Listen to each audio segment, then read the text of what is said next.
I'm Shane. I'm Bo. We are your Kentucky Fried Critics. Welcome back. Got another one for you guys. That's right. Episode 21 here. We're no longer with our nice round number of episodes. Boo. But we're still going strong. It's okay. We'll get to another round number soon. Well, that's why I was bringing this up. We are also at almost 500 downloads of the podcast. Ooh. Like literally, probably by the time this comes out, we'll be at 500 downloads. Nice. So we have that round number to celebrate. We're at like battalion strength now. So we are going. The army grows. Going strong. Before we get started with everything, again, you guys know the drill. I'm going to hit you with the socials. Because you got to know how to find us. That's right. It's important. In case you're new and you're stumbling here the first time. Welcome. We want you to know where you can find us at. That way you can be social with us. Yeah, the whole point of the thing. So we'll start with Facebook. Again, Facebook is one of the nice and easy ones. It's going to be Kentucky Fried Critics. You know, if you just search for it, there we are. You're going to find us that way. If you want to look for the URL, it's going to be facebook.com/Kentucky Fried Critics. It's simple. Yeah, doesn't get any easier than that. Then we can go to Instagram. Instagram, also simple. Our handle there is going to be Kentucky Fried Critics. Wow. Again, no spaces, no hyphens, no anything. Just like Facebook. It's real easy. It's real simple. I don't know how the URL works, but... I'm sensing a pattern, though. Yeah. Well, that's what we want. We want it to be fully spelled out for sure. Yeah. At the very least. Bringing us to... YouTube, where it is unfortunately not fully spelled out and no hyphens. And again, if you don't know about the hyphens, you'll hear soon. For YouTube, though, it is completely out of left field. It's the one that hopefully we will be changing soon. And that one currently is at KF Critics. Nah. Or KFC Riddics. It's all... I like that one better, actually, than KF Critics. There's like KFC Riddics. That one's kind of funny, but no one's going to... No one's going to get that. But so that one is probably going to get updated shortly. We're still waiting to find out if we're going to be able to go with Kentucky Fried Critics no hyphens, like everything prior to YouTube that we had mentioned, or if we're going to be changing it to hyphenated, which is like our next one.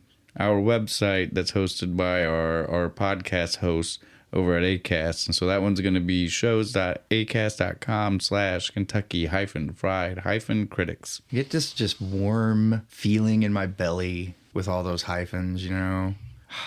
Yeah, that's right. The hyphens are Bo's favorite part. I'm weird, I know, but come with me. If you just all embrace the hyphen and give it the love that I do, your lives will be better. I promise. And then, of course, before we finish out all of our socials, we want to mention our email. Yeah. You know, the most original of all these things. Yeah, the OG. It pre-existed all the other social media. So if you want to contact us through email, that one's, again, nice and easy. That's KentuckyFriedCritics@gmail.com. This is where you send us ideas. Yeah, because, again, if you send us ideas out in a public forum... We're not going to listen to them. Or certainly they get bumped way down because we can't use it soon. All right. But so, yeah, that is definitely all of our socials. So take it away, Bo. What are we drinking this week? Today we're drinking Guinness-owned Open Gate Brewery's Baltimore Blonde, made in Baltimore. Baltimore Blonde. Yeah, a lot of Baltimore on the bottle. It's definitely a light beer. Oh, yeah, you could Don't let the Guinness of it all fool you. It looks kind of like apple juice, real crisp. We saw Guinness and we were super excited. Because I love Guinness. And the bottle even tells us this is it's the first brewery in the United States since the mid-1950s. Nice. So we saw that. We were intrigued. But yeah, so we definitely had to try it when we saw it. And we were like, I wonder what movie we could use Baltimore Blonde. Hairspray. Had to be Hairspray. Right? Because that movie's all about Baltimore. And she's... Baltimore Blonde. A big, beautiful Baltimore blonde. She might be a bottle blonde. A Still big, counts. Beautiful Baltimore bottle blonde. Do that 10 times fast. That's all right. I won't even try. And typing it in the comments doesn't count, smart ass. So we just, again, it's one of those too obvious not to do type things. We wanted the beer. As soon as we saw the beer, we instantly were like... Hairspray. We knew we could do that. Right. Now, the next part of that becomes, even if you were one of the people at home guessing and you might have figured out that it was Hairspray, did you know which one? Did you think we were going with the new one? You were wrong. No. Nope. We're going with the original. Way I better. unfortunately had to sit through about 10 minutes of that one, and I tapped out. I was like, no. Even that one, Baltimore heavy. The very first song, Good Morning, Baltimore. I was like, oh, this isn't going to be fun. Yeah, it's still, well, that one is literally just this one, but a musical. Yeah. Because this one isn't technically a musical. You know, there's a lot of, it's The music heavy. It's music heavy, but it's not a music, like, it's not, they're More not of a singing. dance movie. Right? Because they're not singing. Kind of right? like, what is it, like Step Up? Shit like that. Save the Last Dance. Yeah, where they just do, there's a lot of music and dancing, but nobody's singing. Yeah, exactly. This is the inspiration for those. I'm going to go ahead and say that. Fact. Well, I mean, John Waters is a truly inspirational person. Oh, yeah. That being the director, writer, I don't even know. Writer and director. I saw it in the credits. I was about to say I thought so, because usually it's a combo with him. He's very... I am in control of my art, and you will not take it from me. And rightfully so. He makes masterpieces. Yeah, he does. Crybaby. But he also had done Serial Mom, which is a classic one from the mid-'90s that I love, and I'd love to come back to if we can ever figure a way out. I feel like I've seen that one. It sounds familiar. Other than Serial Mom and Crybaby. He also did a couple of other movies that were, again, all of his are kind of independent movies. They're not like super like, big mainstream. budget. Yeah. But these were maybe more so that people didn't see, which is there's one Pecker, which I do believe was... I've seen this movie. It's a good one. It is a good movie. He's Photography. The photographer guy, and he like goes around taking pictures of like old ladies' bushes and stuff. Yeah. Yep. That's a and John sets up a gallery and shit. That's great. That's a John Waters one. And then also Cecil B. Demented, which is a really weird movie. It's all about these people who worship this one filmmaker and then they kidnap him. I don't know. I've seen it once and it was a long time ago. It's pretty crazy. It's a hell of a title. That's the name. That's the person's name. Cecil B. Demented. Like the letter B, not B-E. Ah, okay. It's a weird name. Cecil. Cecil. Whatever you want to Cecil? say. Yeah, however you want to pronounce it. Depends on how hick you are, I guess, how you pronounce that. Again, John Waters is just one of those people, though. And if you've never seen him, you probably have, and you just didn't realize it because he is super recognizable. I don't know. He looks like a super skinny Vincent Price, maybe, or something. He likes to rock the weird pencil mustache. Do you not know what he looks like? No, I don't, but that's funny. You do though, because that's what I'm saying. I was like, I probably do, but he's not literally in the movie we head. just watched. He was the psychiatrist, wasn't he? Boom. Oh, I was like, literally, the description I gave was small, but it's so good that I know you can yay, figure it out. But yeah, so again, did the description I give you not get you there? No, it did. I was just like, well, he's in the movie. Who was like, oh shit, that guy. Yeah, so again, John Waters is a person who you've probably seen, even though you didn't even realize didn't even realize because on top of being a director and a writer, he is also an actor, and he likes to do random weird. Just like he likes to make a weird movie, he likes to be in a weird movie. He likes to be in a weird movie. He likes to do all the shit. Yeah. He is definitely one of those He'll guys. do the lighting if he's like, no, I want it this way, so I'm going to do it. So in the 80s, he got a little bit of notoriety because he did back-to-back this and Crybaby, both with Ricki Lake. If you don't know who Ricki Lake is... You didn't watch daytime TV in the 90s? Because she had a daytime... Again, you might only know her from that. Were you not only sick ever? Yeah, if you only know her from the 90s, then you only know her as a daytime talk show host. Me. That was the mental picture I had when you told me she was in this movie. Keep in mind, though, I know you'd already seen Crybaby before. You just didn't know that was you didn't realize that Crybaby's sister was Ricki Lake. Nope. Sure didn't. There you go. Yeah, that's why she was in Crybabies, because he already worked with her for Hairspray. So she knew she was good. Yeah. He used her as a star the first time and then used her as the backup. I mean, she was probably fine with it. She's like, oh, good. I don't have to memorize as many lines. I don't have to learn dance numbers. And maybe that was a lot of fun. She looked like she was having a lot of fun in the movie. There's a couple of dances in Crybaby, and there's one or two. Yeah. No, there's a couple of them for sure. Because it's a very thematic movie like this movie is. So again, we've already said John Waters is the writer, director. We've mentioned Ricki Lake is our main star in this one. She is Tracy. Before we go any further, we'll hit a couple of other huge people. And you know how we like to do. We might leave a surprise or two for when we're actually talking about when they actually pop up. So you guys know how it is. So before we mention too many of the further cast, we'll just go ahead and stick with the Turnblad family, right? Because we got some big names there. We got Divine, big superstar that Divine was. Yeah, one of the OG ones. That's right. Ursula is based off of I can Divine. definitely see that. Yeah. And so then... The voice even. Did they get Divine to do the voice in the cartoon? They should have. And so Divine is playing Tracy's mom. Two people, Tracy's that's right. mom. Tracy's mom and... the network? The studio owner. Yeah. Oh, yeah. Then we've got, of course, the Turnblad father, Tracy's dad. What's his name? Wilbur Turnblad. Because normally you don't hear it. You either just hear Tracy saying dad or you hear Penny saying Mr. Turnblad. Yeah, you don't usually hear him say Wilbur. I think maybe once or twice you hear Divine yell out a Wilbur. And of course, the name for Tracy's mom is Edna. We almost skipped over saying that. So it's Wilbur and Edna. But yeah, so it's Jerry Stiller as Wilbur. I love Jerry Stiller. That's Ben Stiller's dad, isn't it? That's right. Yeah. It's also George Costanza's dad, if you're a Seinfeld fan.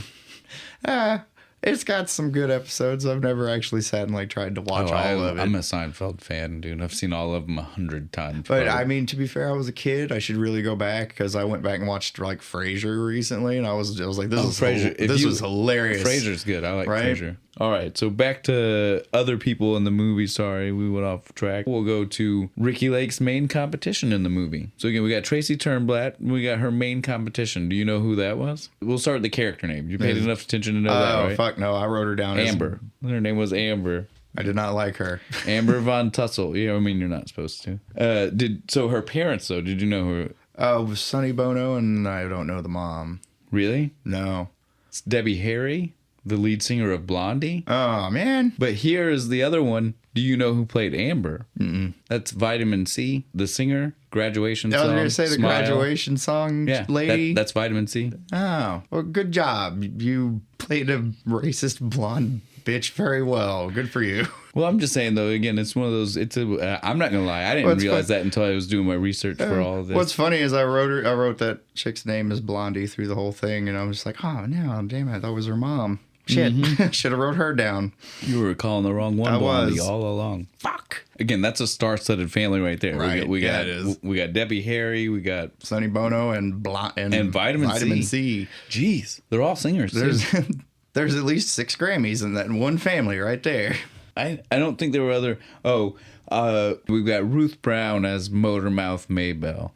Again, just to round out some of the people we see the most, because she definitely pops up quite a bit for sure.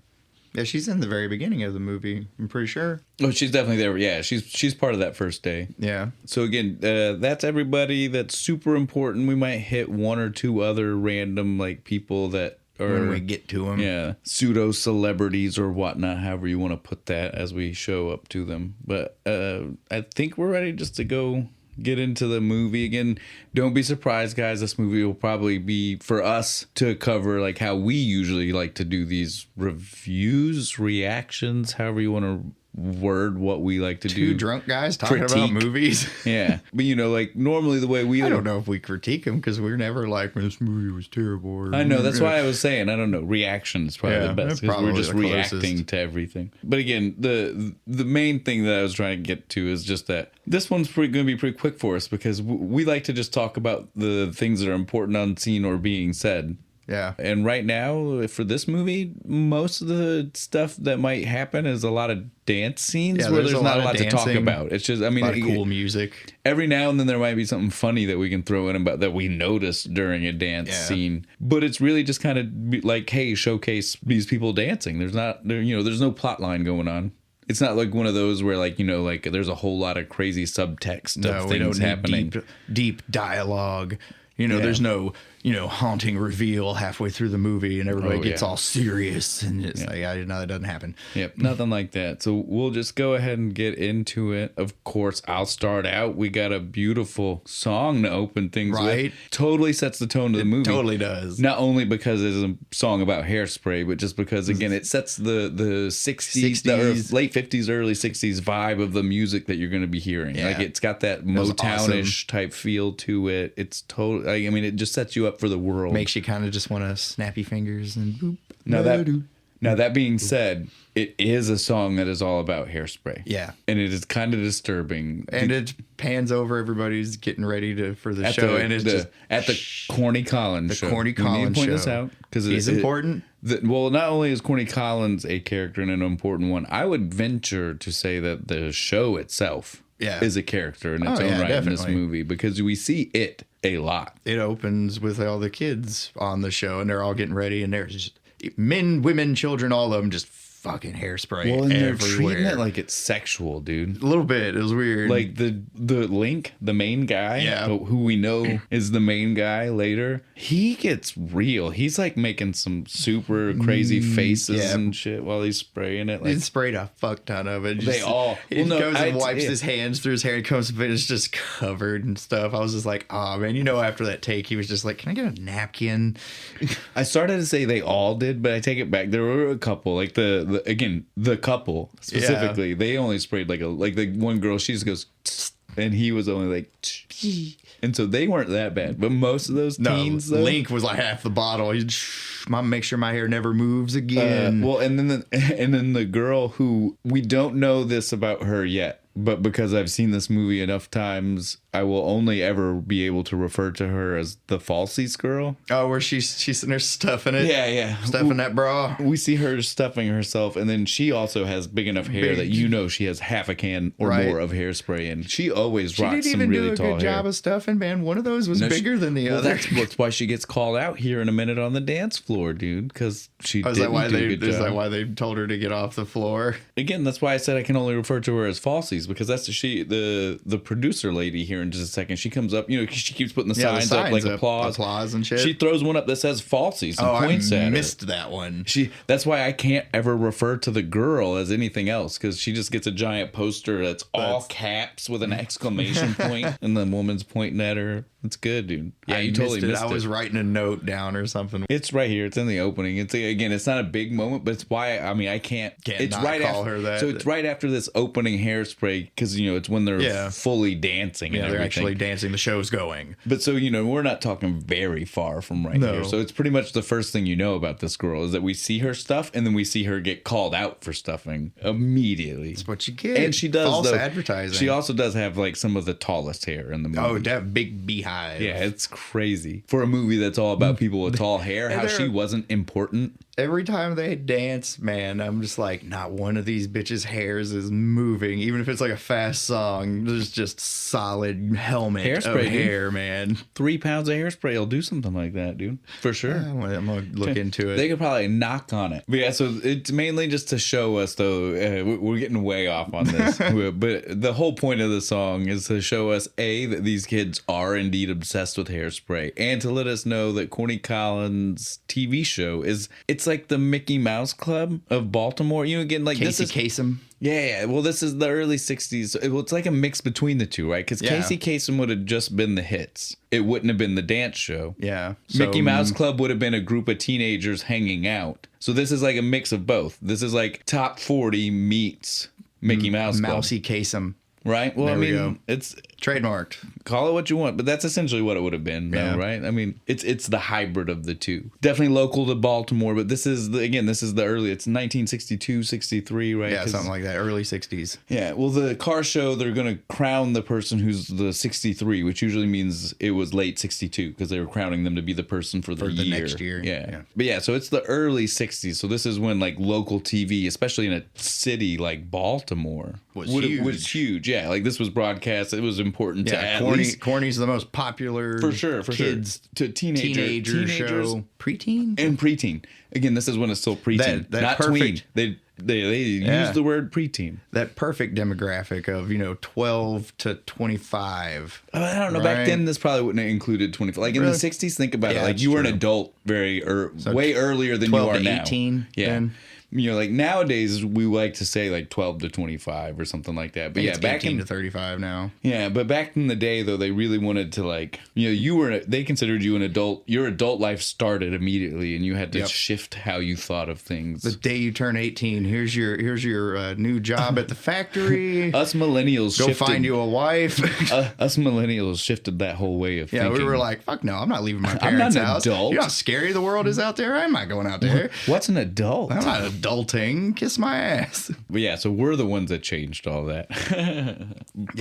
Prior to us, you're welcome, or we're sorry, depending on how it goes. However you take it. But yeah, prior to that, it was much like how they wanted to make you think about it here. Like you were a teenager, and as soon as you weren't a teenager, you were adult. And so, yeah, this Corny Collins was definitely for the 12 to, at best, 19-year-old crowd. Yeah. He wasn't really aiming for much beyond that. He didn't need to by the looks of it, though. That place is packed. It was swamped. And the girls outside was the girls ran home. Yeah, they did. Right? Our two main characters. Again, so Penny's not, I don't know, she's a supporting character. She's not a main character, but she is best friends with the main character, so it makes her a little bit more important than some of the other supporting characters. So, yeah, we see Tracy and Penny run to Tracy's house because they gotta watch the show. Remember that? Yeah. Remember running. Remember trying to get home at a certain time to see a show. And this brought up a problem for me that the movie establishes for us a little bit later, right? They all go to the same school. We don't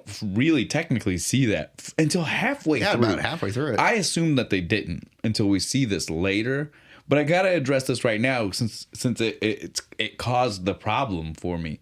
If they all go to the same school, right, and Penny and Tracy barely make it home in time to see the start of the show, how did all the kids that are part of the show get to the show in enough time to prim and prop themselves like we see before the show started? Maybe they just got special permission? They all, right. How I don't know. It doesn't make sense. But they all, of course, they've got to be the rich kids. My kid gets to be on TV. Well, they're the rich kids. Up until Tracy gets there, we can see they're definitely the rich kids. Yeah, they're definitely the rich kids. They're the kids of privilege. Let's not say rich. They're the kids of privilege. There you go. Now, that being said, it brings up my next point. We see them run into Tracy's house, her apartment, which is the upstairs part of her dad's shop. Again, we don't know this when we see it. We just see that it's like a comedy shop, a gag shop. Yeah, because he sells jokes and see shit. The stuff painted on the side of the building as they run inside. But we do indeed find out it's her dad's shop. And they live in the apartment upstairs. Do they own the building? I hope so. Are they renting both? Well, again, if they own the building, why do we keep acting like they're poor? It's Baltimore. I don't care what part of Baltimore it is. They own a building. That's fair. It seems a little weird that we keep trying to address them as poor. Maybe they do have to rent. They rent in the store and well, then the how apartment. lucky are they that they rented both, the storefront and the apartment right above? No matter what, we're dealing with either a lucky or not so poor family. True. There's little plot holes in movies. They're fun to poke at. Sometimes. Those ones just like too glaring. Right? Me. You got to give me an answer here. Which one is it? Are they poor or just stupidly lucky that they got to rent both floors of the building? And that they let him paint the side of the building. Because again, like his that definitely seems like something you'd have to own. Right? To be able to do. You get what I'm saying here. Yeah. I digress. We got off topic. So they ran home so they could watch the show. They start watching the show. We see... again, like what we already addressed, the show is essentially like... It's just like a dance show. Yeah, it's like Soul Train. Call in to Solid Gold. Yeah, like it's like one of those type of weird shows. Just call in your favorite, and they get like a special dance as they and so whatever. They turned on the TV, and Tracy's mom is dealing with someone. She cleans. I don't know. She does a lot of weird side jobs. You see her through the movie, like constantly just dealing with people, weird shit. Yeah, hemming clothes and whatnot, random stuff, ironing. But we already see the racism start. Like the woman already starts to say something about the fact that they're going to watch this show about it being. about having a problem with it because she's racist. She doesn't like the fact that they have black people on the show. Was that Penny's mom? No, it was just some other woman because she told Penny as soon as they got there that her mom called, so it couldn't have been her mom standing right there. Some lady on the phone. No, the woman was standing there. It was a woman buying things from her. That's why I said that her mom does weird jobs. What lady was in the room? The woman buying whatever. Again, we don't know exactly what it was that she was doing, but her mom sends her off. She's just like, here's your stuff. I blocked her out, random racist lady. Get the fuck out of here. Well, again, it's hard to do unless you want to ignore half the cast. So yeah, we've not. I wasn't ready for the racism. Yeah, we've not addressed the elephant in the room yet, but let's go ahead and address it because we're not going to address it anymore after this. Yeah. This movie is definitely solidly a social commentary about racism, and that's great. It needed to be made, and it definitely does did a great job at it. That being said, we're not here to make our own social commentary about racism. That's not why we picked this movie. It's just really entertaining. I like John Waters. I love Crybaby. I love I'd never seen this. It was good. So we just wanted to do this, and I like this one better than I like the new one. I do refuse to watch the new one. It's not bad, but again, now that we've addressed the elephant in the room, everyone will forgive us if we decide not to mention the word racism again. Because again, that's not what we're here for. We're not for it, but we're not here to talk about it. Yeah, you can go somewhere else. The movie is a social commentary. We agree with its social commentary. That's about as much as we need to say. Yeah, that's as much as you need to know. It's a good social commentary. It's a good thing. But again, it's just not what we're here for. We're not here to talk to you guys about it. We're here to talk to you guys about the movie and the entertaining parts of the movie. So we will move on and probably not mention this again. As the elephant in the room that has been addressed, and now it can just hang out in the corner. Yeah, it can just sit there and be an elephant. You know, we're not going to look at it anymore. We're going to pretend like it's not there. We'll give it a banana or whatever the fuck elephants eat. So we're going to just move right past that. And since now we're moving past that, we're just going to start talking about the dancing, right? So again, like we see these kids dance. We can't say a whole lot once we start seeing a lot of dance scenes after this, but we'll take this opportunity to talk about the dancing as a whole, since it's like it's big dance scene. Very 60s. And these kids put their, yeah, they do. They learn some like crazy dances. Ricky Lake especially. Well, there's not a dance scene in the movie. Well, I mean, I know it's for her character, but I mean, saying that doesn't even do justice. Like she as an actress, like she put a lot into it. Like she really went for it. She was actually good at it. Yeah, we just needed to say it again. We're not going to be dissecting dance numbers by any means, but if we can't talk about the movie without addressing the dancing and how good the choreography is. They definitely put a lot of work into it. So a lot of research too, and these are very accurate dances from the 60s. Well, that's a John Waters aspect. He's very, again, think about Crybaby. Think about like the greasers and all. He's good. He likes a history book. He wants to make sure things are right. There we go. Why don't we get John Waters to do a historical film? I bet he'd put way more research into it than anybody else. Sure he would. Ridley Scott. I'm sure he would. All right, but so we can get off of the dancing as a whole now. There are lots of them. They are good. We're not trying to pretend like these people aren't good. But much like the other thing, it's just not our focus. No. We're not dancers. No, I can't dance for shit. We're not activists. So you guys get what we're saying. I'm very unpolitical. We're guys that talk about movies. And drink beer. We're gonna talk about the movie. We enjoy the essentials in life. That's right. Now that we're getting back to it, I do have to point out this moment right here is when they notice that the producer brings out that sign that you didn't get to see with falsies telling the girl that she's got to get off screen. Get off screen. You look like shit. And then that's basically it. Starts to wrap up. We see that Motormouth Maybell is there. She announces that they're going to be doing a special that night, right? Like the VFW. I just remember I laughed. No, it's at the VFW. Is that where it's at? Yeah. Veterans of Foreign Wars. In case you didn't know what that. No, I knew what it meant. So it's at the VFW hall. I love that. I hear you want a good party. That's where you need to go. Certainly in the 50s and 60s. Dude, those guys probably have some stories. It was definitely a place to be. It was a thing. Yeah. There's a reason why, like nowadays, like most of those places have bars in them, is because that's what it was back in the day. It was your social club. It's where you went. It's what you did. And that's definitely what it was here too. Like, I mean, we're kind of making fun, but when we see that later in the night, that's exactly what it is. Right? It was totally a really happening, hopping party. Everybody having a great fucking time. I wish I could go. So we get told though that they do that. That's we jumped ahead a little bit because I was telling you how hopping the VFW was. Yeah. But before we actually see the VFW, we get a moment right where they go back to Tracy's house, right? Penny's getting told she's got to go home. Yeah, because her mom's freaking out because she didn't come home after school. Which is just normal. You can tell, like, nobody is... Yeah, there's like, it's just your mom is nuts. Yeah. It's fine. But during the conversation, like, Penny says something about how... she's going to sneak off to the... Yeah, they want to do the VFW. Because the Corny's doing a show? thing where everybody can dance, like a, what would you call that? Like a 60s live event? Yeah, that's what it was. I don't know what the fuck you would call it. It was probably live, yeah. Yeah, pop-up live event. Live TV. Because there's cameras and all that shit there. She tells her mom, she's like, I'm going to the library tonight.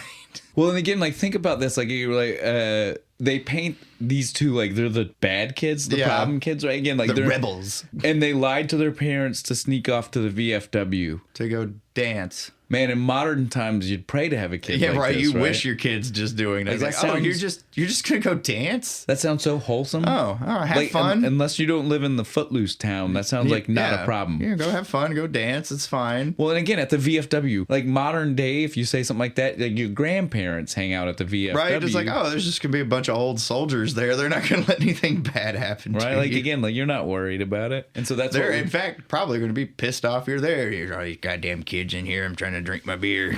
With their hoot nannies and their pop musics. When Penny's mom showed up, don't forget, like she made the promise that we do see that she keeps for the entire movie. Right? You are punished. You are going to wear a giant P to show everyone that Penny is punished. A bright P. It's like the new Scarlet Letter, right? But yeah, again, at the alliteration when she's mentioning the P. That was so good. Good writing. John Waters is really good. Well, again, like the alliteration is all, again, it's Penny and Purdy or Prudy or what. But you get, so you get what I'm saying, though. Prudence. Penny, Prudence, blah, blah, blah. They just keep going along. And then, again, it's you're going to have to wear a P for your punishment.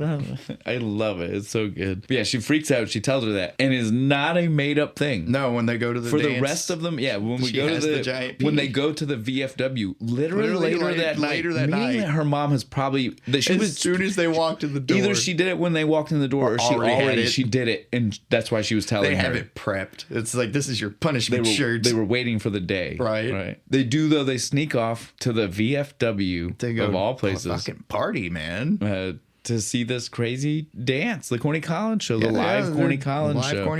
I get, was it recorded? Do we know? Yeah, they mentioned some camera stuff a few times, right? And he had a microphone, so I'm assuming it was. Well, that doesn't mean anything. Think about the '60s; it could have just been PA system in the room. That's true. It's fair. Not real sure if it was recorded or not, because again, Tracy was super important that night. Yeah, she jumped in, and nobody went and said anything to her parents that she was on TV that night. Yeah, that's true. Right? Maybe, but the next day, we see it. Yeah, Tracy decides she's going to take a risk. She's like, I can dance just as good as everybody. Most of these guys on the show, and so she jumps right in. Again, this just goes to show you how quickly like this movie just moves. Yeah, it just goes like this is like minute 10. And like we're just like already like diving right in, like moving on along. With a lot of setup to get here. No, with no setup. That's my point. Like we don't know anything about any of these people. It's not that type of movie. Like we're just diving right in. We have no idea what about any of it. Yeah, so we see that she jumps in. We start to get a little bit more about some of these personalities from some of the Corny Collins kids, as I like to call them, right? Yeah. The people that have already been there. The council. They're on the council. The council. IQ or whatever. Yeah, IQ or whatever. They all have like weird nicknames. He's been on it for 2 years. Yeah, he's been here longer than anybody. I'm like, what, since you were like 5? Don't brag.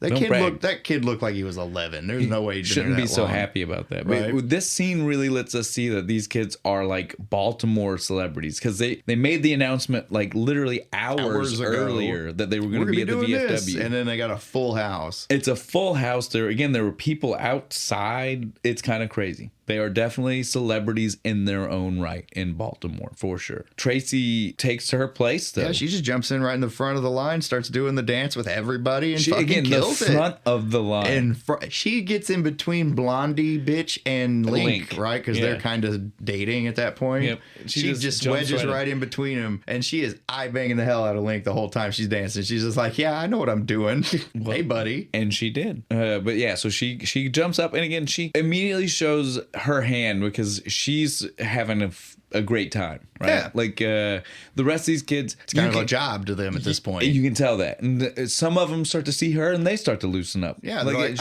she's bringing the vibe up for everybody, right? They're starting to be a little less stiff, especially Brace's kid in the back. He started to get it toward the end. I was just like, "Go, man, you do you." And so when it finishes, they basically invite her to audition for the show the next day. What a coincidence. Like literally the next morning. It's like, boop, here we are. We're dancing again. What a coincidence. And Penny was there. She got an audition too. I didn't even see her dance. Well, I think it was open auditions, which is why it was weird for them to be like, you should come. And it's like, well, it's an open audition. Just give me the job if you're going to do it that way. Yeah, if you want me to come, if you are inviting me to an open audition, then it's not really an invite. I could have read it in the paper and walked out. Right? Like, I mean, you're making it sound like, I don't know. It was definitely weird. You want to offer me an under the table handshake deal that I'm guaranteed in, and this is all just a formality. Fine, which is basically what it was. We skipped the first time we saw Amber's parents. Oh, Sonny Bono and Debbie Harry with the crazy cha-cha-cha.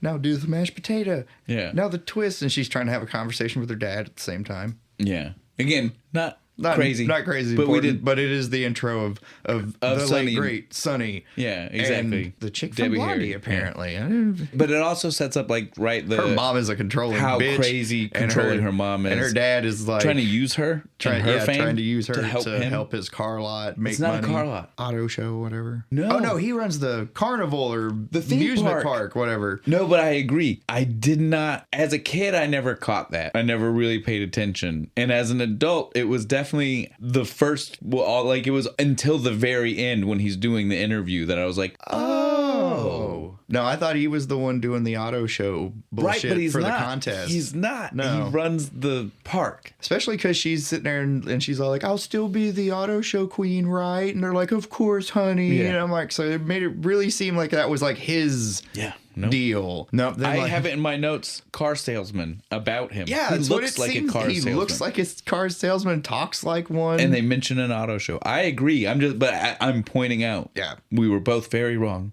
And it was very surprising to me. Very surprising. When I watched it back recently, I was like, what? But yeah, so again, it was not an important scene. We can get back to, we don't need to cover everything again. We're done with the VFW show. She did her thing. She did her audition. She's going to be on the show now. Everybody loves Tracy now. Rightfully so. Yeah, she's got a good personality. She's super nice, and who don't like a cute And again, like chick? I said, she's also the one that she brought everybody else's vibe up. She started dancing, and they were like, we forgot what it was like to enjoy ourselves. She has a bubbly personality. Yeah, it makes everybody else be like, oh, hey. They were all like, it's like they were like, oh yeah, you reminded us we do like doing this. Why the fuck I do this to begin with? That's right. Is fun. It was fun. That's right.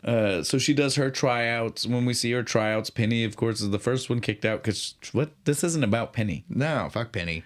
She's comic relief at best. But we see while she's there, one of the other girls, again, we're not trying to bring up the racism of it all, but it is integral to the story. Yeah. She gets told that she should barely even be allowed to try out because it's not the night that they're allowed to be on TV. No. We have tryouts a night for that for you all on Wednesday. Yeah, and she said, "Well, I want to be on every day." And again, this is the point where it's not even.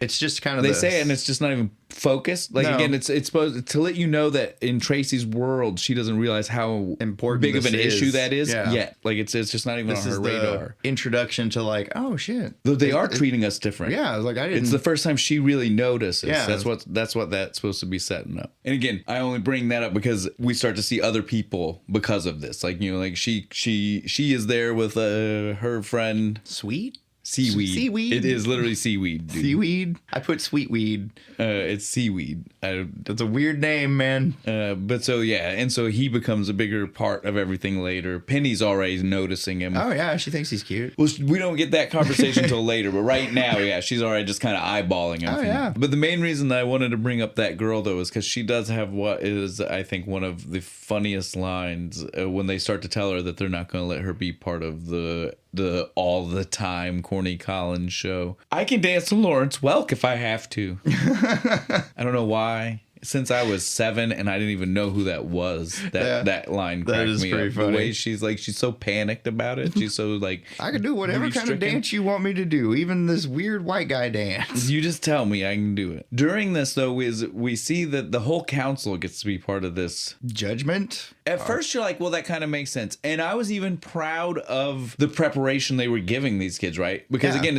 yes, they'd be on a show. Yes, we need to know they can dance, but they do need to be prepared for this other other part of it, right? This aspect of we see the celebrity. We see these, like I said already, these kids are celebrities here for sure. And so it's good that they bring that in. But right after you almost feel good about the way they're doing it by like preparing them for it. You know, because again, the first question we hear from Amber is just like the boyfriend, right? Or the whatever. But again, it was just like a generic question that you probably do get asked a lot from a crowd. It was good. But then they start just like picking on everybody for being poor, for being fat, for being this. They are just picking on everybody.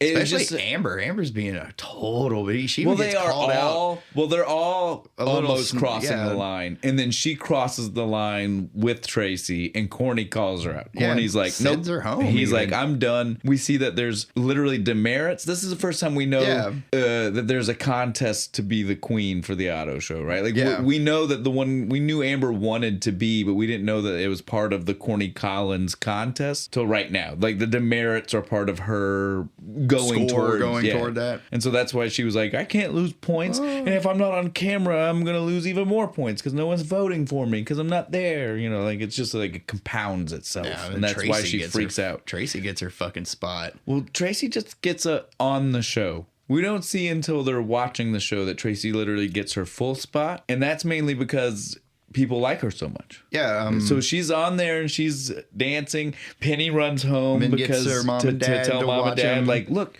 Tracy made it. She got picked. And at first they're just like, what are you doing? Why am I watching this show? I don't want to watch this show. But finally they see there her. She is. She's right up. Why is she on there? The mom is always knocking her down. But the dad immediately was just like, I think she looks pretty. Yeah. Leave her alone. Yeah. But yeah, so they're watching her on the show. Her mom makes the comment because now is when she becomes a blonde. She had not previous to now. Tracy was still a solid brunette, but right now she again off camera. Yeah, it's just magically it just gets blonder. It's peroxide. Well, her mom says she goes, "Oh, she peroxided her hair." But so yeah, now is when she becomes our blondie, our Baltimore blonde. Yeah, our Baltimore blonde here. So we had to make sure we stopped mentioning because again the movie kind of just brushes it off until way later when they say blonde hair. Honestly, it was like another 10 minutes before I was like, oh shit, her hair's blonde now. Yeah. Well, again, they just she shows up just blonde. Yeah, because she wasn't blonde at the VFW. Yeah. Well, all the way through the VFW, but she's blonde when she shows up for the tryout. So the night before or that night, I guess. Yeah, she got home from the VFW. She got home, she's dunking peroxide on her head. But we do see that she gets to be on the show, and when she's on the show, everybody loves her so much they're calling her house. They're calling Divine. So what's her mom's name? Edna. They call Edna, and they're like, "Oh my God, your daughter's on TV." Well, and again, I'm gonna call in and I'm gonna send a telegram and all this stuff. And what's funny is like this is pre modern time where like if you don't want to be listed, you're not listed. Like everybody just would have been in the phone book. Yeah. So like all of these crazy teenagers, how many Turnblads do you think are in the phone book? Oh fuck, maybe 2. So they're just looking through the phone book like I'm gonna call because you can tell at first she's talking to people they know, but then you can tell she's talking to people that they don't know. Like, random members of the public, and so it's very comical that we get this. Yes, I'm very glad you saw her on the show. I'm sure she's appreciative of your fan. That's right. But the first one though, like you said, is someone sending a telegram. We see the telegram show up, and so again, this is by chance that she completely gets to take Amber's spot because Amber's spot that Amber really was freaking out about was that she was supposed to get to lead Ladies' Choice.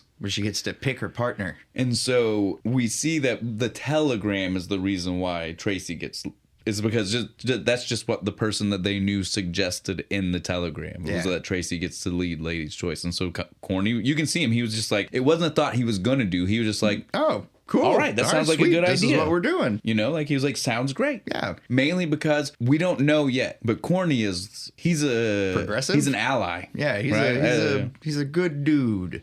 And so, an all-around ally. Again, like he's an ally for the racism part, but he's also an ally to the shade they keep throwing at Tracy for being a big girl. It's like, he's just like, all you guys need to get over this stuff. Look at her dance. That's what we're here for. This is a dance show. Right. And seems to me like she can do what we need. But yeah, so she gets to lead the ladies' choice, like we said, and of course to add insult to injury, because previously when she danced at the VFW, when she got picked for all of that, it was some random dude. It was one of the random dudes from the show. Yeah, right. But for this one, she gets to pick. She picks her heartthrob. Her heartthrob happens to be Amber's man, Link. I loved it. She's at home watching on TV, and she's like, "She doesn't dare." I was like, "Bitch, of course she does." And then when Link says yes, what did you hear it? She goes, "He broke our promise. This promise ring means nothing." There's a friendship ring even. She's like, "This friendship ring means nothing," and throws it on the ground. I died laughing. It was so great. It was so good, right? She picks Link. Amber's upset. She thinks her man's being stolen. He might be. Mm-hmm. Definitely at least open. He definitely is at least open to the idea. Yeah, he's like, cool. He likes the attention. Yeah, for sure. Oh yeah.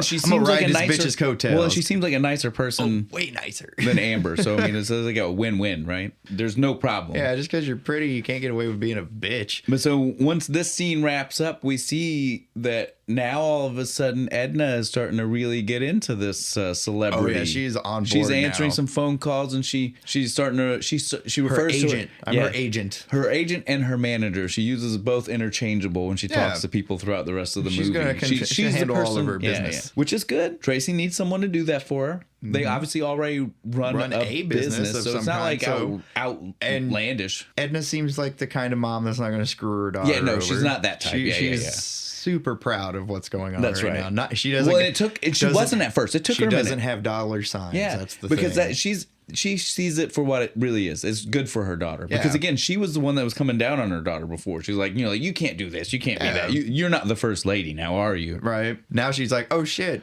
Maybe she can accomplish something. So I am going to help. I'm going to all I can. I'm going to totally flip the script, and instead of coming down on my daughter, I'm going to be supportive. Again, we see lots of Amber's parents who are like, we can use this bitch to make money. She's going to be a movie star. We see lots of, again, her parents are already not bad people, but we see lots of growth in Tracy's parents. Yeah. Like for people that were already pretty decent, we see them become better by the really end good people before it's finished. Legends by the end. We see that now that Edna is embracing this, that she decides that she's going to try to get them something. Right? Yeah. If she's going to be an agent, a manager, then she's going to actually earn something for her kid, right? Yeah. So she takes her to the Hefty Hideaway. Let's address that this is the 60s, and you could not call a plus-size female clothing boutique the Hefty Hideaway today. And you damn sure can't encourage them to eat eclairs and cake when they walk in the door. Here you go, ladies. Mr. Pinky is a character. Yeah, he is a weird dude. I might even go as far to say he's a fetishist. Well, definitely. You know that he just loves them big bitches. But yeah, so he is an interesting character. But so Edna shows up and she's just like, look, you contacted us. He's already telling her he loves her and he wants her to be a model and this and that. So Edna goes, we want some stuff out of it. He goes, of course. I'll give you one outfit a week plus blah, blah, blah, blah, blah, blah, blah, blah. And she goes, I want something. Yeah, but what about me? What, I get a clothes? Well, yeah, you can have an outfit too. But Tracy has to work one extra day for free. Yeah, one extra day for free. Which again, when you're doing, what does that even mean? I don't know. What exactly was he wanting her to do? Most of what he's gonna, what she would be doing for, record a spot and it's just gonna play on the radio. Or that she's just wearing the clothes, right? Like, I don't understand the free day. I don't even understand what that means. I don't either. She just comes in and sweeps up the shop. I don't understand. Like, so strange. But so we see Mr. Pinky, and then they come to the deal, and so now all of a sudden we're really cooking. Yeah, so now Tracy gets her own clothes.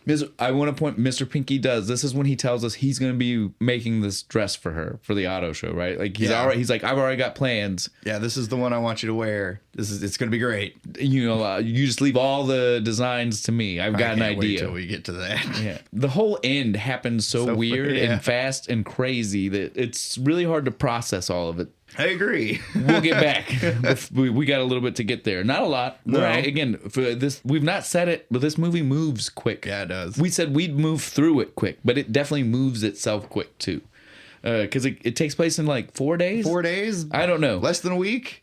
We leave the Hefty Hideaway, and we see that now Tracy is getting Edna a full makeover. Head to toe. Edna needed it. I'm glad. She deserved the confidence boost, because the more confident she felt, the less she felt she needed to push on to Tracy. So it was all good for everybody. Yeah, right? Everybody feels great. We look fabulous. And we get to see now Divine really show off being Divine. Being Divine. She's in full gimmick at this point. That's right. It's great. I approve 100%. You look fabulous, darling. I love it. But so now that we see that she's accepting the notoriety, we see that Tracy is really she's become one with it, and she's doing good with it, right? Because again, she's helping her mom. She's not just trying to be a bitch. Confidence is great, man. It is. Cut to the next day at school. Of course. And what happens? Some kid starts making fun of her. For her tall hair. Yep. She's a hair hopper. Second time in the movie we've heard this. We skipped over the first time because, again, it's part of that blatant racism that we're trying not to really address. But this is the second time this term gets thrown out. It just means that they're trying to say tall hair, or the kind of tall hair she has, is more like a black person's tall hair. I'll point out it's really weird that they say that. Every white woman in that classroom during this scene has taller hair than Tracy. Yeah, it's just blocking this kid's freaking view. Well, again, even the teacher, like the kid says, I can't see the board because of her hair. The teacher then calls her a hair hopper. Blatant racism from the teacher, and you shouldn't be saying that to a kid. No. And then sends her to the fucking principal's office for it. But the teacher has a beehive. It wasn't wide. It was very just narrow and tall. But that's my point. Like, what? Only bee-shaped hair is accessible. Yours looks like a bell, and that's just unreasonable. It's so crazy because if you were to ask me which one I thought was a bigger distraction in a classroom, the beehive. Like, if I hit that with a hammer, is it going to crack? That teacher could have been sitting at her desk still blocking the fucking board. You know what I'm saying? Yep. The hypocrisy of this moment and people trying to call out Tracy's hair is insane. It's bullshit. And again, the whole premise of the movie is hairspray. How much hairspray these white girls were wearing and tall hair. Tracy gets picked on? You need 3 cans at least to pull off that beehive. Easy. Tracy gets picked on? Of course. I get it. It's because, again, she's the hair hopper. And you think you're something because you're on TV now. But it's nuts. Yeah. She gets sent to the principal, and we can see the principal's office then cuts an even crazier scene for us because he starts telling us that she's been in trouble for this multiple times. Why is this such a big deal? I don't know. He even runs a specific kind of detention for hair, right? He said you've already been through hair detention or whatever, like rehabilitation. Hair rehabilitation, right? That's what he said. What the fuck was that? Is that legal? I want to know what happens in hair rehabilitation. Is that legal? They just shave your head, make you grow it all again, and they're sitting there whipping each strand. You will be straight and even hair. It was such a weird thing when he brings it up. You're just like, shock I don't therapy, even shock the hair. No, we get to that soon. Oh, it's later. That's right. We get there. Don't worry, man. We get there. But yeah, so he says, well, you know what I'm gonna do? As a movie that's already done one thing that we said we're not going to touch and we're not going to address. He then sends her to special ed. She throws out the word, we will not repeat. Yeah. It's a problematic word. If you grew up when we did in the 80s and 90s, you definitely know what word she probably threw out when they said special ed. Now, that being said, there are no special ed kids in the special ed class. As she points out, the principal only uses this as a place to put undesirables. Well, undesirables. It's not only the black kids. There are definitely half of the class is black kids. But then there are just a lot of other random kids you can tell who have just been problems. There was one kid, all he wanted to do was to cut his construction paper and do his little art project, whatever it was. And there's that other kid fucking with him. I felt bad for him. But yeah, none of them seemed like they needed to be in special education. No, none of them looked too particularly stupid. Although the one kid did have the paper stuck to his face. I don't think that was his fault. I blame that other kid. He probably stuck it to him. I am just saying though, like he did look stupid. Other than that kid, they all just seemed like they were people that were being put there to get rid of them, so they weren't being looked at. These are just the reject kids nobody wants. Yeah, right. Like that's all it was. Like that Edward James Olmos movie. But I love that during this class, though, we see they literally do the hand jive while doing the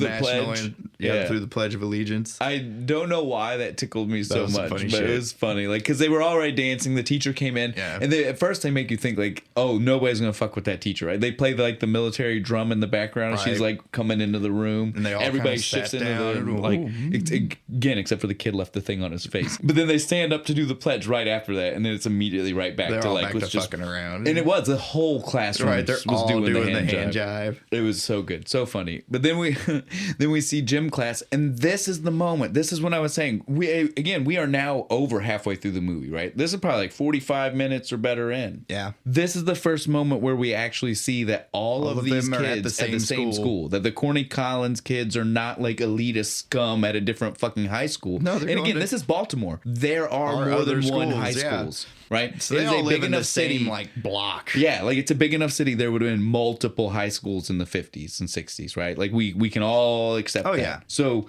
again, it's pretty fucking crazy that they are at the same school. It's pretty crazy that we don't find out until this gym far. Class, they all have the same gym class. Well, because we see Penny off to the side of the gym class, right? And then they like Still at first we kind of zoomed in on her, so you don't even notice that it's like everybody. And then they like slowly pan out, and you're like, well, all of them are together. Link's here, right? They're all there. Amber's talking. What the fuck? Very strange. But then to add to the strangeness, the gym teacher just yells, "It's gonna be a dodgeball day."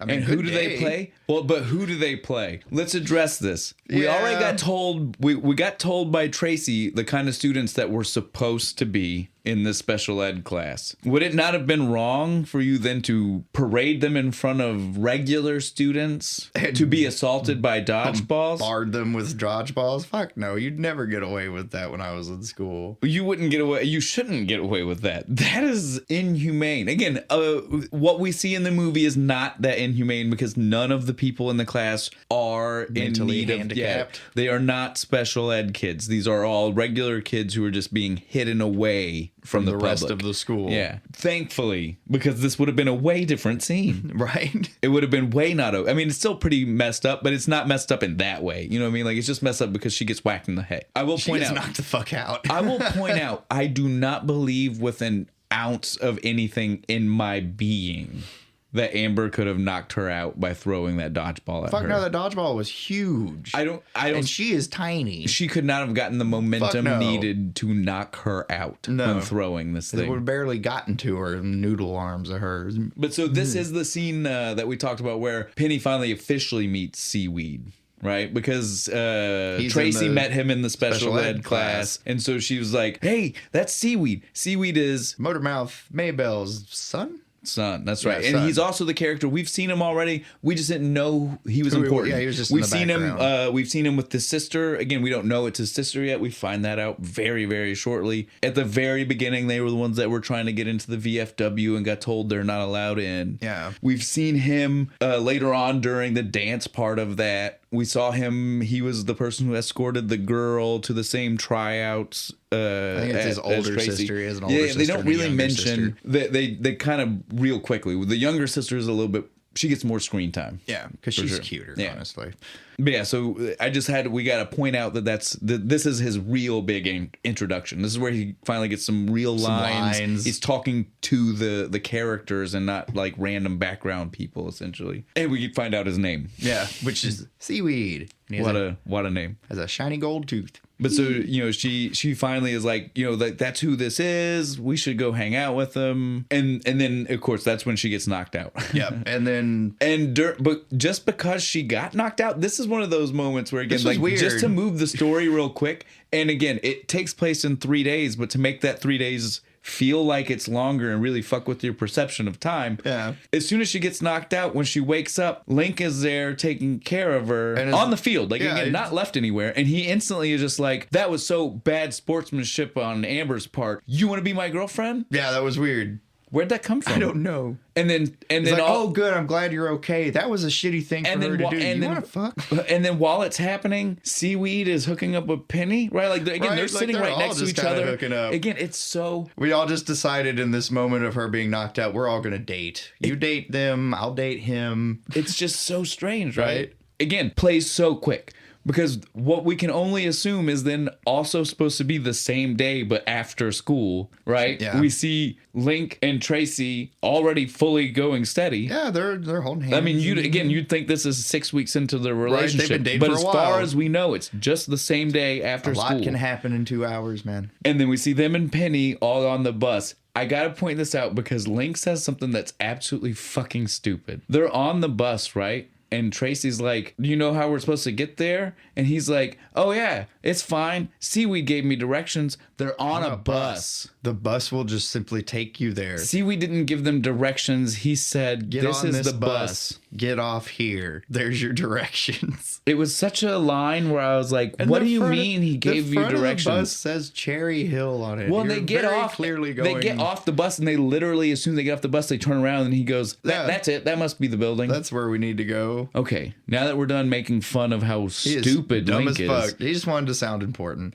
They get off said bus, and they were going to the bad side of town, hence a Motormouth Maybus record store. It's in the black side of town. It is where most people would not have wanted to go. No. Penny's mom tracked down this bus. Yep. Followed it in a taxi. She was not equipped to go here because she is definitely that white woman. Yes, and was afraid of everything. Absolute terror. And jumps to too many conclusions about everything. She thinks the wino is trying to steal. He just wanted to borrow $1. He's just a drunk man trying to get change. We've all dealt with it. He takes her purse and he gets the dollar. He goes, thank you very much, and hands it back to her and walks in. And all those people in the background the woman was laughing. Ass off. That old lady was sitting on the corner. was laughing the whole time from the get go. As soon as he started talking to her, she started laughing. She was always great, scaring the shit out this white lady. Right, and again, he didn't know. He wasn't trying to. Hey, lady, give me $1. I can get fucking the 60s. He could probably get another whole bottle for $1. But yeah, we do see though that the teenagers make it fine because there's no problem here. It's no different than going anywhere else in town, and it shouldn't be. But they make it fine to Maybell's record store. And they're having a I will fucking point out, great is time Maybell's in here. record store just like the unofficial teen dance club? I guess. Did you notice how many kids? Like, it's literally like all of those teenagers were like, school's out, let's go over to Maybell's. And we're going to dance and stuff. And I mean, she DJs for them, so why not? I mean, I was down for it, but it was crazy. But then we see, this is the moment where we fully see that Corny Collins isn't the bad guy. Like, in a split, like, cutaway scene, it's not even that important. It's really just to show us, hey, we kind of think Corny's the bad guy right now, right? Because, again, so far we've not seen, we just see, like, he's people... just kind of the TV host. Well, but we do see that the people are saying, like, you're not allowed here, and we can only... At first, we can only assume that the host has something to do with it, right? But now we see him fighting, right, with the studio. He's trying to be like, we should let these people on here. Yeah, like, that shouldn't be a problem. We should... There's no reason why we should only be doing this, like, once a month. Right? You know and so he's trying his best. But nobody wants to listen to him. Because this is a segregated station, and we're going to stay that way, and I hate those fucking people. That's right. Oh, I'm sorry. This doesn't even matter. Before we should have done that, technically we should have ended the other scene. The other scene ends when Penny's mom on her quest. We just see that they showed up. They had a good time. They were dancing. That's all it was supposed to be. That was it. But Penny's mom shows up in her same crazy, uncontrollable, manic state. These pulls a knife out. My daughter. She pulls a knife out. Right on what is literally a record store with an old lady and a bunch of kids, and she's got a blade. She's I'll cut you. I'll use it. She literally tells Penny she's going to lock her up. Like, the threats these parents do and make to kids in this movie are insane. Yeah, so that wraps up. That's when we saw Corny Collins at the studio. It would have made way less sense if I was like, they went there, then back to... Had to end on a joke, right? Yeah. But yeah, so Corny Collins, we see he's a good guy. He is an ally. He's just doing the most he can from a very stuck position. Yeah, he's just getting stopped every time he tries to turn. Because we find out that it's not even just like it's like the producers of his show. It's literally the studio owner who doesn't like it and is trying to put his foot down. Like, I don't care how good your show is. He's like, I've given you your one time a month. Be happy. Right? Stop asking for more. And again, this character is played by Divine. We don't get introduced to him yet, but it is his dual role, which is crazy to think about. Yeah. We see Corny Collins, the reason we know he's on their side, the defense he's giving, it's because it was the next day. It's when the next recording. The next studio show. Yeah, when they were recording. Because while that was going on, Seaweed and Penny were outside. He tried to come in again because the tween show. Oh yeah, right? the little kids. I remember. They're all cute. It was the special tween episode, or excuse me, preteen. They weren't using tween yet. Yeah. So it was the preteen show. So they showed up outside with the girl. They knew they weren't getting in. Yeah, right? the security got his guard little sister. like, Little what was her name? Little I don't even remember. But it was so funny. She had so much attitude. Yeah, right. Yeah. But yeah, so they knew they weren't going to get in. No. So that let's start there. Yeah, they knew they weren't getting in. They were there for the protest. They got told they couldn't come in. As soon as they got told, they were outside and they started protesting like segregation sucks, integration now, or something weird like that. You know, there's no reason why we can't dance. Fuck you guys. Yeah, it was. And again, it's all good. But so that's the moment where like somebody sneaks and tells Corny like this is what's going on. And he's like, let him in. And then we see he meets with the studio person, tells him, yeah, this shouldn't be a big deal. We see that this is divine. Yeah. In the dual role, being like, look, man, I give you one day a month for these things, and you're not going to get extra. I'm not gonna buckle today. No, we're a segregated TV station. That's for damn sure. That is the way it is gonna stay. But as soon as this starts happening, Tracy gets wind because she can finally hear Penny and Seaweed. They're loud enough, right? Yeah. So we see that this was the master plan all along, right? Was to try and bring some notice to this. They were coordinating it because as soon as she hears, she starts the same chant inside. On the inside where people microphones can hear, and stuff can hear her. As soon as she starts chanting, did you see how, again, Amber's mom already doesn't like Tracy because she's like, Tracy is stealing my daughter's thunder. Yeah. And she's that type of like dance mom type mom that's like, no, my daughter's important. So she already doesn't like her. But as soon as she started chanting too, that's when like she started getting super catty. So she was like, oh, she's an integrationist and she's being shitty to my daughter? Oh, I'm not going to have this. I'm not going to let this happen. The mission begins now. I take you bitch down. Yeah, so she starts trying to be really hostile to her. Fuck off, man. Divine will eat your ass. But so at that point, though, we like the people who don't want to be there, they leave. Didn't they pull Tracy outside and she joins her friends? And then the cops show up and they all fucking bolt.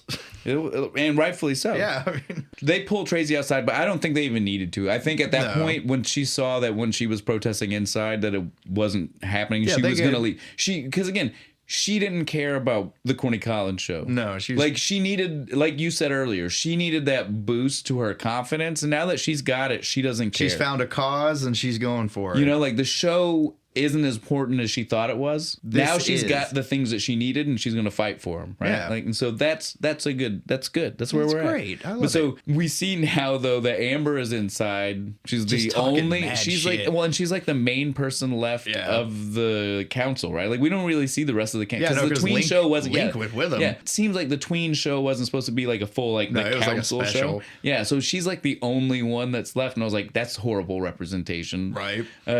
Corny Collins already doesn't like her either. No, because he knows she's a bitch. So why are we letting her get away with it? But so she's still there. We see they bring out this musician. He starts making eyes at her the whole time. He's like playing songs. And her mom's like encouraging it, like get up there and whore for him. It's so weird, especially because it's just 12-year-olds all around her. Because again, they specifically use the word preteen, so it means that these are not 14. Those are little kids. The council members would be 14 to 18. This is like 11 to 12. Yeah, these are little kids, like 8 to 11. And he's making eyes at this chick above their heads. Right, like just looking over him and shit. So creepy in a way I can't later barely they're deal like with. Making out. I know. Later, it's like 5 seconds after they start talking. Like he finishes the song. Her mom is like right behind her, like proud. Like, there's a lot of really giddy. Look, we've skipped over a few of them. There's a lot of really weird makeout scenes in this movie. The first time Tracy's on the show, at the VFW thing, she makes out with that weird dude. Guy. Yeah, they're all making out with different people. A lot of gross making out in this movie. Yeah, well, and for no reason. Like it just happens. Like you're just like, oh, okay, all right, what just happened? Once we finish up here at our tween and the weird gross makeout session that's happening, we see where Tracy went after this, right? When she got kicked out of the show, her and Motormouth and Seaweed, Penny, like everybody, all the people you can think of that are important to that side of everything, to the anti-segregation side. Yeah, they're gonna have a rally. That's exactly. They're meeting. Well, and what's weird is it's supposed to be, I guess, Maybelle's house, but it still looks more like a dance hall. It looks like now, an auditorium. right? Like it looks huge. You're like, where did they just get the money to rent this place out for? But so we see it's a real dance. Like they're doing, this is the real dance. This is like dirty dancing. This is like down. This is the origin of the twerk right here, and guys. so like, but during this whole crazy dance thing in the auditorium, she stops to be like, we're going to do this. And we're going to protest. We're going to rally. We're going to do this fight stuff. them in the streets. That's we'll right. Fight them in the landing grounds. We will never surrender. And everybody's getting hyped into it, right? Like they're all like, yeah, all right. It was hype. It was a good speech. It was good. And so then the instantly, again, like we just said, lots of weird, gross makeouts. It instantly transitions from this speech and dance hall thing to the alley, and they're making out. And it's literally both of them though. It's Penny and Seaweed and Link and Tracy making out side by side, and she's like, "This is so romantic." Kicks the rat off her foot. Hardly romantic. But so we see Tracy's parents come looking for her in the car, and they all bolt like it's the cops. Yeah, and I'm like, Tracy's parents are the I know, but again, it's like Tracy's parents are the nicest parents. If it had been Penny's mom and I understand bolting. Then run. Tracy's parents should have been like, oh, let's all get in the car. They'll drop us all off. Yeah, we're going to go to the diner and get coffee now. Right? Like, come on now. This is silly. And then after they run, Penny's mom and dad show up right after that, don't they? Yeah, but first, they take a dip into a random house, right? Oh, yeah, that's right. I forgot about this. It's such a small scene. It is, but they go and hide in some random apartment. It's one of my favorites. The Beatnik apartment. The Beatniks that are so insane. She's like, let me iron your hair. Even the Beatnik chick calls her a hair hopper. Right? The Beatniks, who are like the precursor to the hippie. Like, these are supposed to be the people that don't care about things like that. She calls her a hair hopper. Right? And the reason I want to point this out, though, this is this is the only person I had in mind that I wanted to wait to mention now instead of earlier when we were talking about the rest of the cast. Do you know who the guy was? No. The guy Beatnik? But he has the biggest Adam's apple I've ever seen. That's Rick Ocasek, the lead singer of The Cars. Oh, I know that band.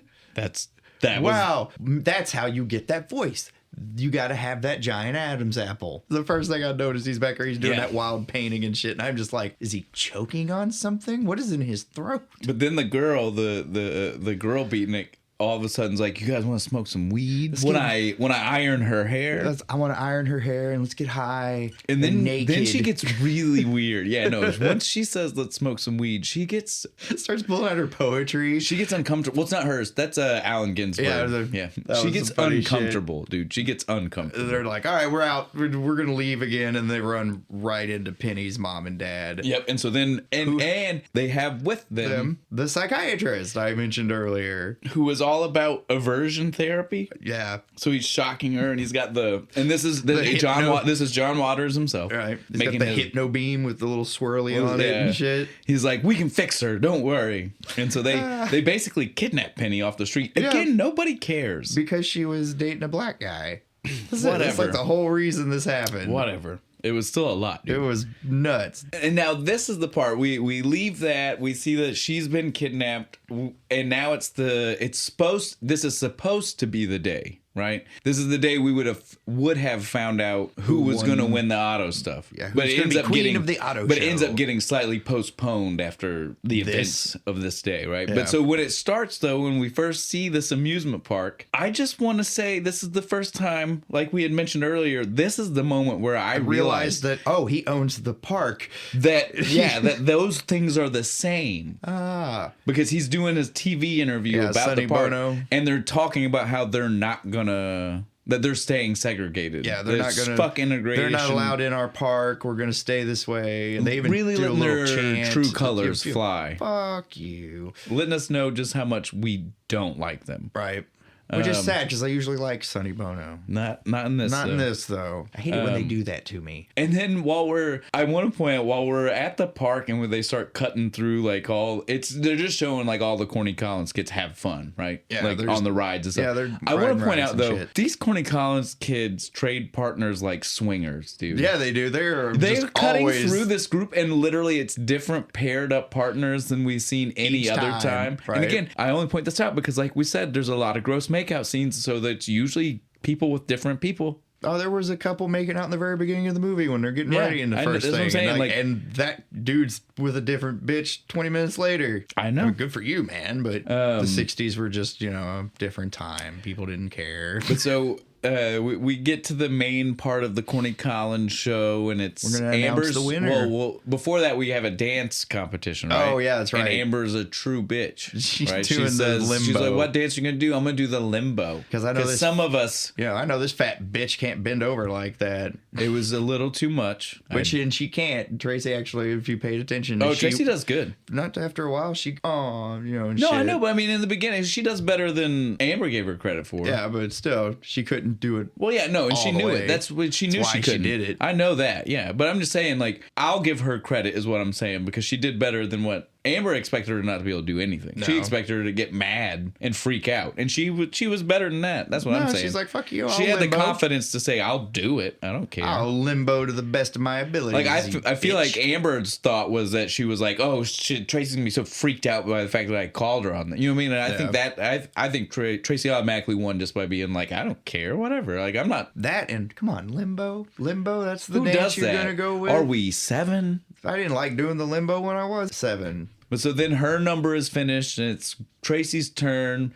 Before we even get Tracy's dance, we see that Tracy is in the lead. Yeah, the scoreboard. Meters. So we don't even need her dance. Her dance is just like icing on the cake. Yeah, we just get to watch. Fun. Before she can start her dance, so Amber tries to be a bitch and is like, "I see a cockroach in her hair," trying to call him poor. Right. Again, I point out her parents own a business, may own the building. Yeah, no, she says, "My baby's clean." We're clean people. She might have even right then said, "We're not poor," right? Like for the roaches, right? Like she's like, something like that. We don't got no roaches. She's in the back just to be like, "Fuck you, we're not poor. She's clean." But so then Tracy does the waddle, which we see is one of the dances that we saw. She does a slightly more cleaned up. Yeah, she's not putting that much ass into it. But it's the same dance we saw from the protest rally, right? She's already mentioned through the movie 100 times that's where she gets most of her dance inspiration from. She's told everybody that it's literally from when it's the Negro Night. Again, I'm not trying to be racist. That's literally what the show calls it. It's Negro Night for the Corny Collins Show. That's when she got her dance moves. Where she watches That's where she learned it. Because we all know they got more soul. Yeah, that's where she got her inspiration from. So again, this is just to let us know that she's still doing that on her own. She watched them the night before, and she's now made her more like. And now you white bitches are mad because I got more moves than you. That's right. She's showing. She's introducing the whole world to something that was only existing in this small section of Baltimore before. Yeah, because y'all wouldn't pay attention. Good on her. But then all of a sudden, some bitch starts a crazy fight outside, right? She threw a cherry bomb. There had already been the protest was going on outside because again, they weren't letting any black people into the show, even though Corny was still going to bat for him. And Motor Mouth is literally part of the promotion of the show. Like it's so crazy. She gets a paycheck from that studio. Well, she was literally again. If we want to talk about that, the first show of it we see in the beginning of the movie, she's there that night, and they told her son he couldn't go in. We don't know it's her son until way later, but we see him get told he can't come in, and later we find out that it is her son, and they said you can't go in. That's insane. Absolute bullshit. They treat her like garbage. Well, let's get back to what we were talking about though, because we're gonna get off track. But so yeah, there was the protest was outside, but it was like a double protest. Like the people found out that the black people were going to protest, so the white people showed up. The white supremacists were protesting the black people who were protesting, and so one of those white supremacists, she's literally holding a sign that you can see that says something like "Go back to Africa" or some bullshit, some horribly racist shit, and she pulls out like an M80. Yeah, it's a big one. They show it, but then it makes the pop sound like it's one of those like wired together ones. Yeah, it goes off more than once, but it was definitely a big. So everybody she throws something massive. She started a riot. But everybody thought it was gunshots. Yeah, wouldn't you? In this big crowd? That type of fervor going on in a big city. Oh, I'd immediately be dropping for cover. And so everybody runs, fights break out, Corny Collins gets decked in the mouth. He gets punched in the face. Link's legs get broken. Yeah, what that bitch having her purse breaks? I don't know. This crazy racist lady with a police purse, brutality to the face with some nightsticks, like two sides, like they come on both sides. It was nuts. Super bad. And in the massive swirling confusion of it all, Tracy for gets some arrested. She gets for some arrested. reason, Tracy, nobody else gets arrested. No, Tracy gets arrested. She gets sent to some girls' detention school. I don't know. It was a reform school. Is what they said. Either way, she gets sent off. She's getting her hair ironed. Penny had to watch this all on TV because she's been locked. Literally, locked. They've got wrought iron bars on her bedroom door. Yeah. Oh my God. And now all of a sudden, does the psychiatrist live in their house now? Guess. Because he's just making random trips in with to a cattle poke her prod. with the. So you like black boys, do you? Well, again, it's the aversion therapy, and because he would just start saying it to try to be like, it excites you. No, it doesn't. It excites you. No, it doesn't. Again, weird character. But yeah, so she just had to watch all of it. She's freaking out. She can't believe it. Then we see that Tracy is at the reform school. Finally takes the beatnik's advice and lets these girls iron out her hair. Yeah, man. I don't understand With what the reasoning for this iron. is. Well, that's what the beatnik meant too. Is that how it was literally done back in the then? day? Yeah, it was before a lot of real hair irons. They would have ironed your hair with an iron. Yeah, it was so kind of weird full circle though that she got it done after the beatnik had brought it up to her. But so she does. She gets her hair done. She's now watching everything from TV. She sees they had to reschedule everything. There was a full-blown riot. You can't go ahead and announce the winner if there was a full-blown riot. And so what's weird is the day before was the auto show. Did the auto show get extended? I don't know. I don't understand what just happened here, right? Like, it's kind of really hard to follow. We don't have a queen for your auto show. We have to postpone it. This is the part where we said it ends with a lot of really weird shit. Plot holes. Yeah, like it just kind of goes, and it goes really, really quick. Yeah, it does. And they're hoping, John Waters was hoping you weren't paying enough attention. You were having so much fun, you're just not paying attention, right? But so before we get to all of this, like in a brief moment of like before the car show starts, we see that Amber's parents are gonna bomb the event if things don't go their way. Because we see the night before he's working on an alarm clock and dynamite. He's like old school cartoon bomb, and he is making it. And we don't know where it's gonna be till we see them walk in at the car show, and you see her hair. You see the mom's hair is the weirdest beehive. It was the biggest one in the movie. You know instantly that's where the bomb's at. He's even built a little trap door in it. He just opens it and pops it in. But so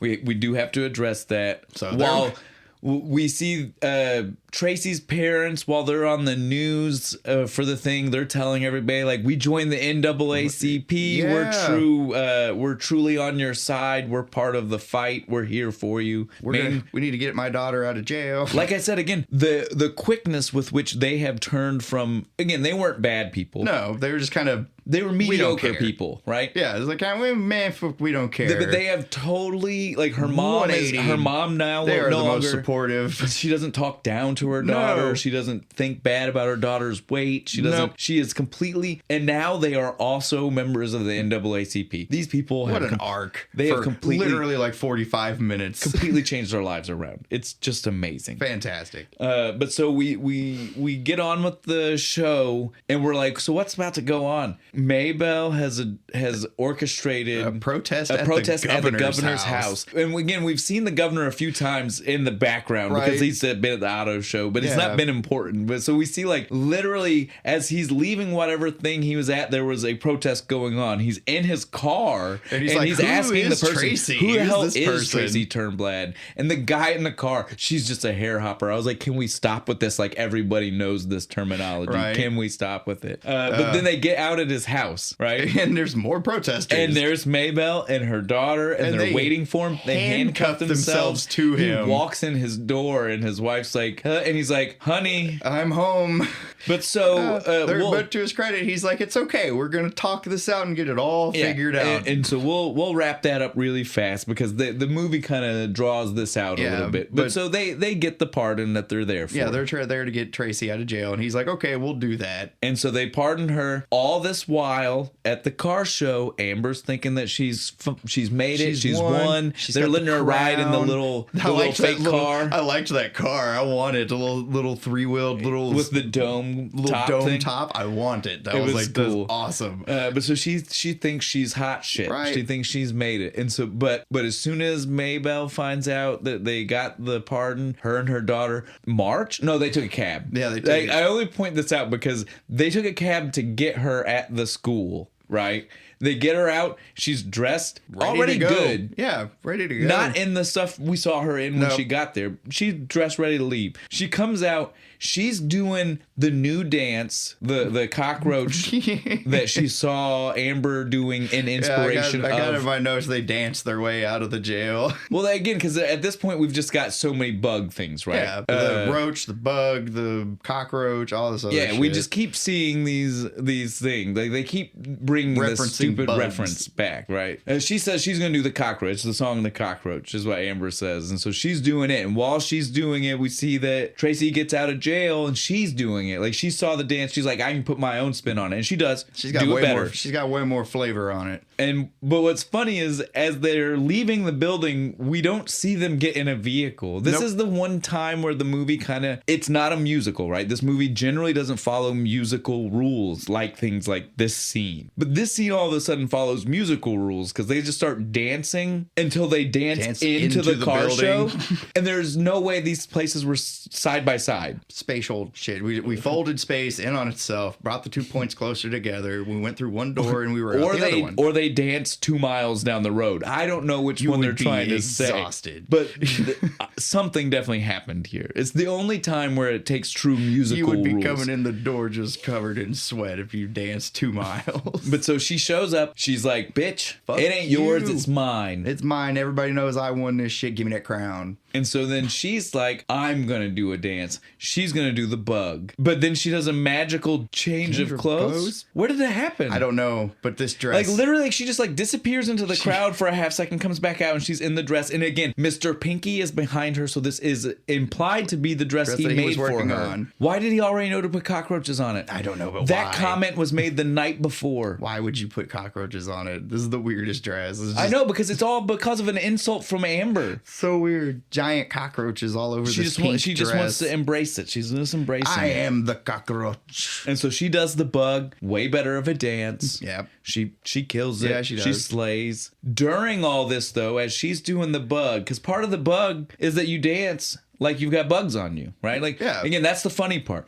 Amber's dance was like the cockroach, and it was all like what you would do to step on a cockroach, right? Yeah. And so Tracy was like the bug, and then she's like, dance like you got bugs on you. This is so. You see the one guy, he's like reaching into his pants and so to make it look like Amber's parents are in on it, are doing the dance and supporting Tracy. The dad did a double thing. Did you notice? He threw the fake bugs on him at the beginning. Then he hit him with the itching powder. That's why. I saw him with the itching powder. That's why they're doing. And because the itching powder, it jostles the bomb until it blows up. Luckily, Mom's okay. It just blows the hair off and lands on Amber, who's having a traumatic effect by it. She's screaming and panicked. Get it off her head. You think it was like a live animal eating her. That's it. They get taken off to jail, and Amber's traumatically freaking out. Has no parents because they're in jail. Tracy's the queen of the car show, and I guess racism no longer exists on Baltimore television. Hooray! I guess the movie doesn't give you any kind of wrap up. There's no like titles on the screen for people telling us what happens. They run off the studio head guy. They kind of run him off. Well, because he's freaked out now anyway. He can't control. Yeah, he can't control anything anymore. I've been invaded. It doesn't work the way he wants it to. No. That's our movie, guys. That was it. It's a fun ride. Yeah, it was. It was a super fun movie. I suggest if you've never seen it, watch it. Yeah, it's really great. good. I hadn't seen it. I had seen the remake, or part of it, and I went into this not hopeful, despite what everybody around me was saying, because you, Dee, my sister, people at work, they're like, oh, it's great. And I'm over here, I'm like, I can't believe you. It's good, though. It was. I really liked it. I'm glad. I love it when I'm surprised like that. That makes me happy. I'm glad that we could surprise you with that one. What did you think of this, though? What did you think of this beer? I like it. It's super easy to drink. Yeah, right? this is a dangerous one. I could just keep drinking this. It's very light on flavor. Like, not in a bad way. I'm not trying to say it's bland. I just mean, like, it's not the kind of thing where, like,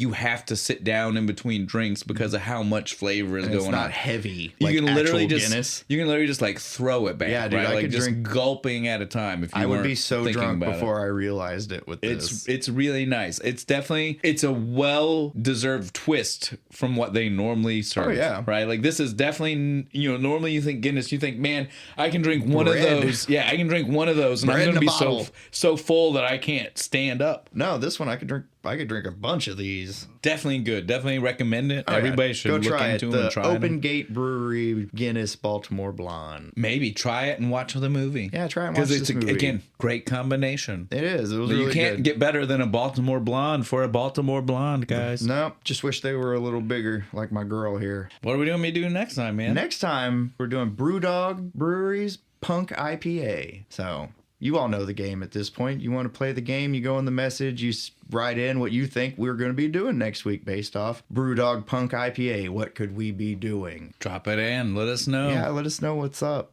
All right. Well, I think that's everything, man. All right, cool. Good night, Baltimore.